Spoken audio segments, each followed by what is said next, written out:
Today is day 4 of the 4 Freedom event, and the theme of the day is healing in the comfort of home. We are reflecting on the story of the young slave girl from 2 Kings 5. This girl was taken captive from Israel and became a servant to the wife of Naaman, the commander of the Syrian army. Though Naaman was a highly respected man, he had one serious issue. He suffered from leprosy. One day the young slave girl told her mistress that Naaman should visit the prophets in Samaria who could heal him. Naaman sent a letter to the king of Israel asking for healing, but the king was distressed, thinking he was being asked to do the impossible. He was unaware that the prophet Elisha, who lived in Samaria, held the key to the healing Naaman thought. Naaman eventually met with Elisha, who instructed that he must dip himself 7 times in the Jordan River to get healed.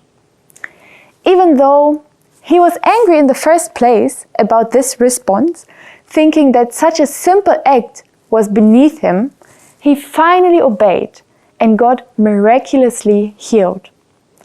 Overwhelmed with gratitude, Naaman returned to Elisha, acknowledging the power of God and declaring that indeed there is no other God but the God of Israel. This story powerfully demonstrates the healing that had come through humility, faith, and obedience, even in the most unexpected ways. As we focus on today's theme, we are praying for children who are physically, spiritually, and emotionally enslaved.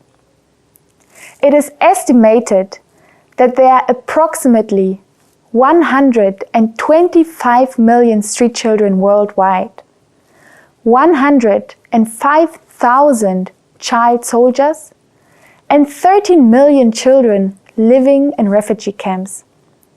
There are millions of girls and women that are trafficked each year, and 152 million children are orphans.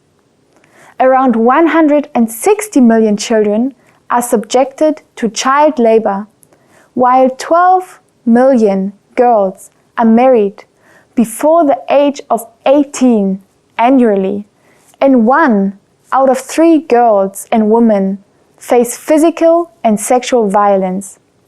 As we hear these statistics and are moved with compassion to stand in the gap for the oppressed and to lift our voices for the voiceless in our environments, locally and globally, let us not lose sight of the greatness of our God. Indeed, He is a God of hope, who transforms even the most desperate situations, just as He used a young slave girl taken captive to bring healing and restoration to an entire region. He can even use the injustices of today's society and turn them into opportunities for redemption and restoration.